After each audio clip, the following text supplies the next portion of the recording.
असफलताओं से सीखता हूँ, भागता नहीं। अगर कहीं असफल हुआ तो निश्चित रूप से कुछ नीतियाँ गलत हुई होंगी हमारी, और हमको तोड़ने के लिए, हमारे व्यवसाय को ख़त्म करने के लिए इन्होंने उस समय बड़ी साजिश रची। उसके बाद नीतीश कुमार जी बहुत बौखलाए और भारतीय जनता पार्टी के साथ मिल करके हमें समाप्त करने के लिए, एक पिछड़े के नेता उभर रहा है, इसको समाप्त कर दे, ये ईडी का खेल खेले हमारे साथ। और ईडी के खेल में हमें बुला करके हमें जेल भेज दिया गया और 8 महीना में जेल रहा। मैं छत्रपति साहू जी महाराज का वंशज हूँ, सरदार पटेल का वंशज हूँ और बाबा साहब को मानने वाला हूँ। किसी भी परिस्थिति में झुकने वाला नहीं हूँ। जो ये पिछड़े अति पिछड़े दलितों की जो राजनीति को ये लोग अपने जूतों के तले दबाना चाहते हैं, उस राजनीति को मैं पूरी मजबूती के साथ करूँ और कहीं भी कोई दबा रहा है उसे दबने नहीं। कि जो व्यक्ति किसानों का 5.25 करोड़ का धान चोरी किया हो और उसको नीतीश कुमार के ही कैबिनेट में कृषि मंत्री बना दिया जाता है, और नीतीश जी को गाली भी भरपूर देते हैं। कृषि मंत्री रह के भी उसने गाली दिया और कुछ नहीं आप कर पाए। झुलसा देने वाला टेम्परेचर है लगभग 48। मैं इस समय बक्सर में हूँ, जहाँ से अनिल चौधरी बीएसपी के कैंडिडेट हैं, बड़ी लकीर खींच रहे हैं। पार्टी को इन्होंने बहुत मजबूती दी है और जिस तरह से बक्सर में लगातार बीजेपी का कब्जा है, तो सीधे सीधे बीजेपी को अगर कोई टक्कर दे रहा है तो वो अनिल चौधरी है। उम्मीद थी कि इस तरह का रिस्पांस मिलेगा। देखिए, जिस तरह से लगातार बक्सर को लोगों ने ठगा है, तो चूँकि मैं बक्सर का हूँ, बक्सर का बेटा हूँ, अपने बक्सर का कष्ट को नहीं देख पाया। अपने बक्सर के तमाम आवाम जो कष्ट में थे, जो अपने आप को ठगा महसूस करते थे, भरोसा था कि इस ठगी से निकलने के लिए हमारे बक्सर के लोग आतुर हैं और कब तक ठगे जाएंगे, ये उनके मन में एक सवाल थी। और बार बार लोग थे कि आप आइए। तो यहाँ हम उनके बीच में आकर के उनको एक सहारा देने का और बक्सर को विकास के रास्ते पर ले जाने के लिए रात दिन एक अभी भी किए हैं और आगे भी रात दिन एक करके बक्सर को विकास के रास्ते ले जाने के। लोग चुनाव लड़ते हैं, अच्छा रिजल्ट नहीं आता है तो भाग जाते हैं। आप जो टिके रहें, तो उम्मीद थी कि लोग बदल जाएंगे या लोगों के मन में जगह बनेगी। देखिए, मेरा शुरू से ही आदत रहा है कि मैं असफलताओं से सीखता हूँ, भागता नहीं। अगर कहीं असफल हुआ तो निश्चित रूप से कुछ नीतियाँ गलत हुई होंगी हमारी, और अभी के समय में असफलता एक ही मात्र साधन है और वो है पैसा। जो सामने वाली जो विधानसभा चुनाव के लगभग 4 साल होने वाले हैं और आप टिके रह गए। विधानसभा चुनाव पिछला लड़े, उसके बाद 5 साल। सामने वाले जो प्रत्याशी हैं, अप्रत्याशित उनके पास धन कुबेर रखे हैं, बांट रहे हैं। दोनों लोग एकदम खुले हाथों से इंडिया एनडीए दोनों उस पर तो आएंगे। इंडिया एनडीए दोनों ही आ रहे हैं उस पर, लेकिन हम लोग अपने बहुजन समाज के बीच में डटे हैं और एक बहुजन समाज का जो भरोसा है उसको हमने ज़रूर कायम किया है और मुझे पूरा भरोसा है कि इस बार बक्सर बहुजनों का होगा। प्रत्याशी बदल दिया बीजेपी ने, डर था आपका। लोग कह रहे हैं कि आपके आने के बाद उनको लगा था कि अश्विनी चौबे तो नहीं चल पाएंगे, जो 4 बार से जीत रहे हैं। देखिए, अश्विनी चौबे जी आए और यहाँ पर एक उन्होंने शिलान्यास और उद्घाटन किया। एक हॉल के अंदर में करीब 100 परियोजनाओं का एक साथ उद्घाटन और शिलान्यास किया गया। उसी समय हमने उनसे सवाल किया था कि ये जो 132 या 34 परियोजनाएं आपने जो शिलान्यास किया है, ये कब की परियोजनाएं हैं? तो जब उसके मैं तह में गया तो पता चला कि ये तो उनके पिछले लोकसभा का काल जो था, कार्यकाल जो था, उस कार्यकाल को भी उन्होंने इसमें डाल दिया है। तो सवाल अभी हम मजबूती से पूछना शुरू ही किए थे कि तब तक प्रत्याशी बदल गया। साहू जी महाराज कहते हैं, लोग, मैं घुमा हूँ, यहाँ के जो बैकवर्ड समाज के लोग हैं, दलित समाज के लोग हैं, अल्पसंख्यक समाज के लोग हैं, वो कहते हैं कि वो पर्सनल ज़िंदगी में हमारी मदद करते हैं।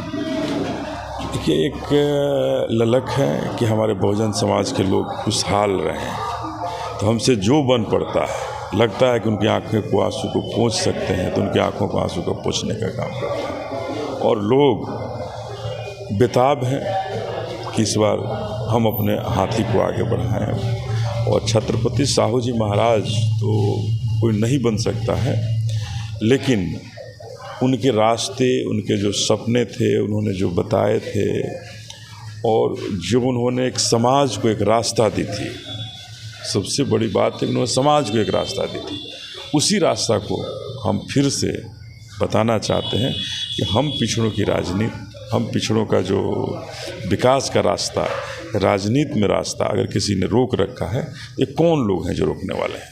अनिल पटेल जी, थोड़ा बताइए, चूँकि हम लोग तो आपको जान रहे हैं, आपने मीडिया भी खड़ा किया बिहार में, आपने कॉरपोरेट में भी अपने आप को साबित किया और समाज को दिशा दी कि आप बिजनेस में भी आइए, आप मीडिया में भी आइए, और दोनों आपने जंग लड़ी, सफलता भी मिली।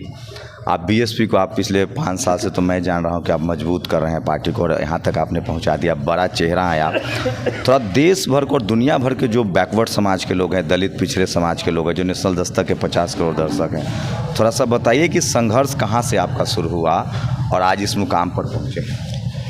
देखिए, संघर्ष तो हमने बचपन से शुरू किया। हमारे माता पिता, हमारे पिताजी एक शिक्षक थे, डुमरांव में टीचर्स ट्रेनिंग स्कूल था, उसी स्कूल में हमारे पिताजी थे, वहीं मेरा जन्म हुआ, डुमरांव में ही मेरा जन्म हुआ। और उसके बाद 87 में हमारे पिता रिटायर किए, हमारे बाबूजी रिटायर किए 87 में, और उसके बाद एक संघर्षों का जीवन शुरू हुआ। चूँकि एक हिंदू रीति में, चूँकि हम 7 बहनें हैं और अकेले भाई हैं, तो इसमें एक बहुत बड़ा चैलेंज होता है किसी परिवार के लिए कि सबकी शादी विवाह और ये सब करना बहुत बड़ा चैलेंज होता है, और एक लोअर क्लास से ये और बड़ा चैलेंज था। लेकिन हमारे पिताजी कभी हारे नहीं, कभी थके नहीं, और उन्होंने एक आवाज़ दी और उसी अनुसार वो बढ़ते रहे, और सभी बहनों का शादी अच्छे ये में हुआ। उसके बाद हमें लगा कि अगर हम अपने पिता को अगर समर्थन नहीं दे पाएंगे, साथ नहीं दे पाएंगे, तो बेकार है जी। बाबूजी का बहुत मन था कि आप इंजीनियर बनो, नौकरी करो, लेकिन मुझे लगा कि अगर इंजीनियरिंग करना होगा तो एक लंबी पढ़ाई पढ़ने होगी, और ये हमारे लिए और हमारे परिवार के लिए घातक हो सकता है। उसी समय से हमने पढ़ाई के साथ साथ व्यवसाय शुरू किया था। पहले हमने प्राइवेट ट्यूशन भी पढ़ाया, और वहाँ से जो याद शुरू की हमने, उसके बाद हम धीरे धीरे एक करके हमने अलग अलग दिशाओं में बढ़ते गए। और व्यवसाय के क्षेत्र में जब पटना में अपने आप को थोड़ा सा स्थापित महसूस किया, तो जो सामंतवादी और मनुवादी ताकतें जिसका आकलन आप करना चाह रहे हैं, वो ताकतें हमारे खिलाफ पूरी तरह से लगी। नतीजा ये हुआ कि नीतीश कुमार जी की सरकार जब बनी, जबकि नीतीश कुमार जी की सरकार में हमारे काफ़ी अच्छे रिश्ते रहे हैं, लेकिन उस सरकार के बनने के बाद, चूँकि ये सरकार शुरू के 2 साल के बाद ही हाईजैक हो गई, जिनके साथ हाईजैक हो गई उनके साथ हमारी कभी नहीं बनी। आज भी हाईजैक ही हैं? आज भी हाईजैक है। अब तो पूरा बिहार जान रहा है कि किस तरह से संजय झा और चौधरी, एक जो भूमिहार समाज से, एक झा समाज से, और ललन सिंह हैं, ये तीनों लोग हम तो खुद देखे हैं कल उनका नालंदा में, किस तरह से उनको हाईजैक कर लिया गया है। तो पूरा कुर्मी समाज, पूरा बैकवर्ड समाज, पूरा अति पिछड़ा समाज अभी मान रहा है। बिल्कुल हाईजैक है, और हमारे खिलाफ 2009 में बहुत बड़ी साजिश की गई। हम पटना में एक बहुत बड़ा टाउनशिप ला रहे थे, बहुत बड़ा टाउनशिप था, बिहार में शायद आज भी वो टाउनशिप वैसा नहीं बन पाया। वो ज़मीन मेरा एक्वायर किया हुआ था, रजिस्ट्री है हमारे कंपनी के नाम, और उस ज़मीन को नीतीश कुमार जी ने किसी के कहने पर उस ज़मीन को एक्वायर कर लिया, कचरा प्रबंधन के लिए एक्वायर कर लिया गया, और आज तक मुझे 1 रुपये उससे नहीं मिले, जबकि आज भी उसकी कीमत, ये जो लगाए थे उसमें भी 167 करोड़ की कीमत थी उसकी लगाई। और हमको तोड़ने के लिए, हमारे व्यवसाय को ख़त्म करने के लिए इन्होंने उस समय बड़ी साजिश रची और उसको कचरा प्रबंधन में डाला। साजिश थी या बहकावे में थे? नहीं, अभी भी बहकावा ही हो रहा है। इधर से हम तो करेंगे कि हमारे खिलाफ तो किसी न किसी साजिश की, क्योंकि वहाँ कचरा प्रबंधन का कोई जगह नहीं है, चारों तरफ घनी आबादी है, और उस बीच में कचरा प्रबंधन आज भी उस क्षेत्र के लिए बड़ा त्रास। अनिल जी, आपके बारे में अफवाह भी फैलाया जा रहा है। कुछ लोग कह रहे हैं कि जनरल कैटेगरी से हैं, सवर्ण समाज से खुद हैं, वो क्या बहुजनों की लड़ाई लड़ेंगे, जबकि हमने लोग कहा कि वो तो महतो समाज से हैं, पटेल हैं, बैकवर्ड समाज से। देखिए, ये कहने वाले बहुत कम लोग होंगे जो हमको जानते नहीं होंगे। मेरा घर जानते हैं, मेरी समाज के लोग सब कुछ जानते हैं, बक्सर में सारे लोग जानते हैं। ये सवर्ण लोग हैं जो कुछ ऐसा अफवाह फैलाते रहे होंगे। और जिस तरह से हम पटना में हमको दबाने की कोशिश की गई, नीतीश कुमार जी के यहाँ एक साथ हम पर 17 मुकदमे दर्ज किए गए एक महीने में। एक महीने में 17 भी जाना दर्ज है। 17 मुकदमे दर्ज हुए, तब मैं जेल नहीं गया था। हर मुकदमे में मुझे बेल मिली थी। हर मुकदमे में एक दिन केस होता था और अगले दिन मुझे जमानत मिलती थी। हम पर मुकदमे दर्ज हुए थे, सब्जी खरीदने गया था मैं, और सब्जी वालों को पैसा नहीं दिया। हमसे मुकदमे दर्ज हुए कि हम चेन स्नैचिंग कर लिए किसी का, ये मुकदमे हुए। और उसमें लिखा है कि अपने ऑडी, बिहार के आजम खान थे आप, किताब चोरी लिखा है कि ऑडी गाड़ी से गया मैं और एक का चेन मैंने छीन लिया। ऑडी गाड़ी से गया और चेन छीन लिया, मतलब करोड़ों की गाड़ी से जा करके 20,000 का चेन हमने छीना। ये हम पर मुकदमे दर्ज है। आरजेडी के जो समर्थक हैं वो भी अब कह रहे हैं कि हमको बक्सर में बैकवर्ड चाहिए, क्योंकि यहाँ भी कोई बैकवर्ड को कभी मतलब राजनीति में एंट्री बैन ही समझिए कि बैन है। और जिस तरह से सारण में गोलियाँ चली हैं, यादव समाज पर गोली चली, जिस तरह से मुंगेर में महतो जिलों को किस तरह से महिला थी महतो समाज की, उनको बेइज्जत किया गया, अनंत सिंह को पैरोल दिया गया, ये सब भी मुद्दा चल रहा है। क्योंकि अब सोशल मीडिया का दौर है, देश भर में लोग एकजुट हो रहे हैं, बैकवर्ड समाज के लोग। बिल्कुल, नीतीश कुमार जी का जो राजनीति है ये उनके हाथ में चला गया है, सामंतवादी और मनवादियों के हाथ में चला गया है, जहां पिछड़े की राजनीति हो ही नहीं सकती। और नीतीश कुमार जी अब जब तक शासन पर हैं, ये हम पिछड़ों के लिए बड़ा अलार्मिंग है। तो आपको लोग ऑप्शन देख रहे हैं कि आप कम से कम बैकवर्ड समाज का जो क्राइसिस है लीडरशिप की, वो आप अनिल जी पूरा करें। देखिए, मैं अपने तरफ से प्रयास कर रहा हूँ, लेकिन चूँकि अभी मैं बता देना चाहता हूँ कि पिछले विधानसभा चुनाव में नीतीश कुमार जी के घर में हमने इन्हें चुनौती दी थी। नीतीश जी के घर में नालंदा में हमने इन्हें चुनौती दी थी, और नालंदा में नीतीश कुमार जी को घर घर उतरना पड़ा था। और उसके बाद ये वहाँ इनके उम्मीदवार श्रवण कुमार जी थे, 7,000 वोटों से जीतने का काम किया था, मात्र 7,000 वोटों से। और राजद वहाँ नहीं था। लेकिन इस बार तो बक्सर में आप बीजेपी के लिए चुनौती बन गए। मैं वही बता रहा हूँ कि उसके बाद नीतीश कुमार जी बहुत बौखलाए और भारतीय जनता पार्टी के साथ मिल करके हमें समाप्त करने के लिए कि एक पिछड़े के नेता उभर रहा है, इसको समाप्त कर दे, ये ईडी का खेल खेले हमारे साथ।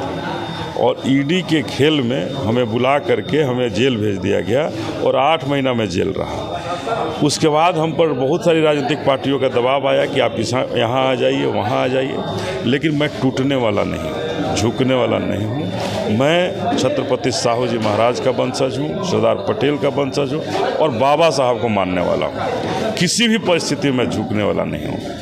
उसके बाद हमने निर्णय लिया कि हम अपने जनतांत्रिक विकास पार्टी का विलय बहन मायावती के साथ करके और बाबा साहब के सपनों को भारत बनाने के लिए निकलूं और माननीय काशीराम साहब के मिशन को मजबूत करूं, और बहन जी के हाथों को मजबूत करके बिहार में जो ये पिछड़े अति पिछड़े दलितों की जो राजनीति को ये लोग अपने जूतों के तले दबाना चाहते हैं, उस राजनीति को मैं पूरी मजबूती के साथ करूं, और कहीं भी कोई दबा रहा है उसे दबने नहीं। लेकिन आपके चर्चे पूरे देश में है, बैकवर्ड समाज, खासकर बक्सर में लोग कह रहे हैं कि यहाँ बैकवर्ड फॉरवर्ड की लड़ाई है। पिछले 40 सालों से 50 सालों से 4 बार से तो अश्विनी चौबे रहे हैं, तो ये बैकवर्ड समाज ने आपको नेता तो मान लिया है।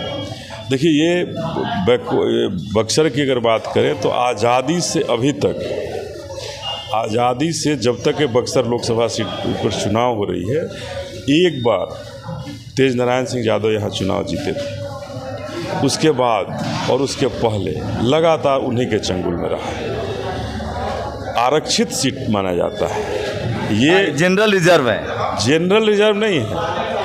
अभी भारतीय जनता पार्टी के क्राइटेरिया में बता देना चाहता हूँ कि भारतीय जनता पार्टी अगर इसको उम्मीदवार बनाएगी, ब्राह्मण होना चाहिए, पहला ब्राह्मण होना चाहिए, और दूसरा शाहाबाद का नहीं होना चाहिए, बक्सर का नहीं होना चाहिए। उनको बक्सर के ब्राह्मणों पर भी भरोसा नहीं है। बक्सर के ब्राह्मणों पर ही भरोसा नहीं, आप देख लीजिए। और आरजेडी जगदानंद सिंह के घर से निकल ही नहीं पा रही है। जगदानंद सिंह कई बार चुनाव हार चुके हैं बैक टू बैक, उसके बाद आरजेडी यहाँ उनको पता नहीं क्या हो गया है कि बैकवर्ड को वो कहीं भी उम्मीदवार ही नहीं बना पा रहे। बैकवर्ड की राजनीति बोलते हैं, सामाजिक न्याय का नारा देते हैं और हमेशा उन सामंतवादी और मनवादियों के चंगुल में फंस करके रह गए, जिसके कारण आज उनको यहाँ भी एक ऐसे व्यक्ति को उन्होंने चुनाव लड़ाया है जो धान का चोर है। 5.25 करोड़ का धान चोरी किया इसी नीतीश कुमार की सरकार में, और आश्चर्य हुआ। अच्छा, वो नीतीश जी को रोज गाली भी देते हैं, जो जगदानंद जी के लड़के हैं। देना छोड़ दीजिए, हमें ये कहना है कि जो व्यक्ति किसानों का 5.25 करोड़ का धान चोरी किया हो और उसको नीतीश कुमार के ही कैबिनेट में कृषि मंत्री बना दिया जाता है, और नीतीश जी को गाली भी भरपूर देते हैं। कृषि मंत्री रह के भी उसने गाली दिया और कुछ नहीं आप कर पाए। तो ये ऐसा लगता है कि नीतीश कुमार जी बिल्कुल इन मनवादियों और सामंतवादियों के बीच में हैंडीकैप्ड है कि एक व्यक्ति हमको गाली दिया, हमारे शासन में ही उसने चोरी किया। नीतीश कुमार के शासन प्रशासन के लोग ही उस पर मुकदमे दर्ज किए हैं कि इन्होंने धान की चोरी की है, जेल भी गए वो, और फिर कैबिनेट में उसके कृषि मंत्री का दर्जा, दूसरा भी कोई विभाग दिया जा सकता था। लेकिन कृषि, जिस किसानों का धान चोर हो उसको आप कृषि मंत्री बना रहे हैं, इससे क्या आपसे उम्मीद कर सकती है जनता? एक बड़ा मैसेज दे रहे हैं। क्या है बक्सर, आप लगातार यहाँ आपने एकदम इसको कैंप किया है, पटना से बक्सर, बक्सर से पटना, आप रोज़ आते जाते हैं। क्या रहेगी प्रायोरिटी आपकी? क्या लगता है कि बक्सर के लिए क्या ज़रूरी है जो अनिल जी के नज़रों में है कि ये हो जाए तो यहाँ काया पलट हो सकता है?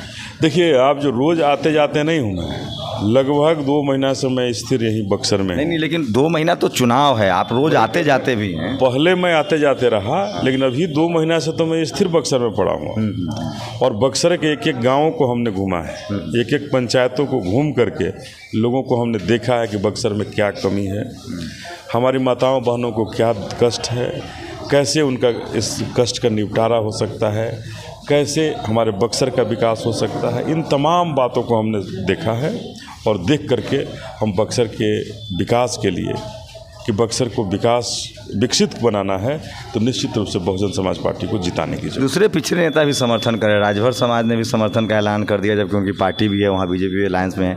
पप्पू यादव ने भी आपके समर्थन का ऐलान किया है। देखिए, बहुत सारे लोग इंडिविजुअली आकर के समर्थन दिए हैं। सुहेल राजभर के पार्टी के तो पूरे प्रदेश अध्यक्ष और अभी भी हमारे साथ लोग बैठे हुए हैं, वो लोग भी हमें समर्थन किए हैं। पप्पू यादव जी ने भी समर्थन दिया है।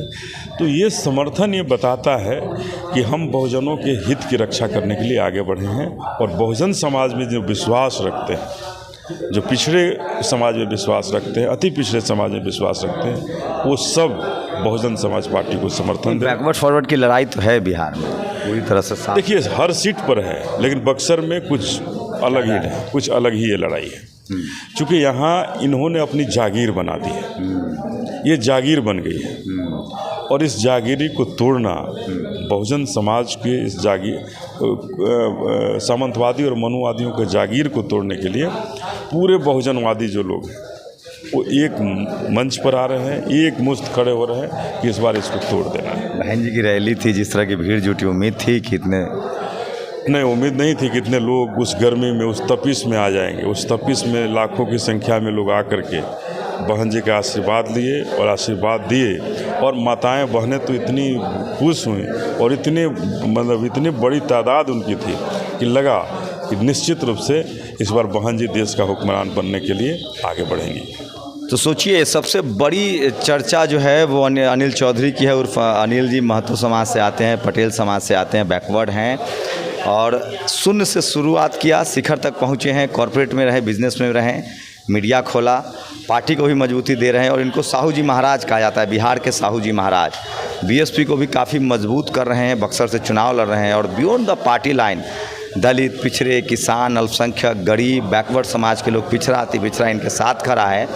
अगर आपको मौका मिले तो इनको काफिलों को देखिएगा, इनका सोशल इंजीनियरिंग देखिएगा। बिहार में अनिल चौधरी एक नई लकीर खींच रहे हैं, जो इस लोकसभा में भी बक्सर में आपको देखने को मिलेगा और 2025 के चुनाव में अनिल चौधरी की इतने दावेदारी होगी कि ये अगला मुख्यमंत्री कौन होगा, ये बीएसपी के प्रभारी भी हैं बिहार के, तय करेंगे लोग, क्योंकि बिहार में तमाम दलित, पिछड़े, शोषित, वंचित, बैकवर्ड समाज के लोग एकजुट हो रहे हैं। तो मैं फिर कह रहा हूँ, बिहार में राजनीति बदल रही है, बैकवर्ड समाज बदल रहा है, दलित, पिछड़े, बैकवर्ड एकजुट हो रहे हैं और उसको अनिल चौधरी रिप्रेजेंट कर रहे हैं। बहुजन समाज को एक नया युवा तेज तरह नेता निकला है, जिसने शून्य से लेकर अपने आप को पहले साबित किया है और वो राजनीति के मैदान में अब डटकर जातिवाद और मनुवाद के खिलाफ लड़ रहा है। 45 डिग्री का टेम्परेचर है, उसके बाद भी इनके समर्थकों का हुजूम है, जनसैलाब है। आप लोग नज़र बनाए रखिए, बिहार के बक्सर से आपको चौंकाने वाले नतीजे मिलेंगे। शुक्रिया सर हमसे बातचीत करने। धन्यवाद। शंभू कुमार सिंह, नेशनल दस्तक, बक्सर, बिहार।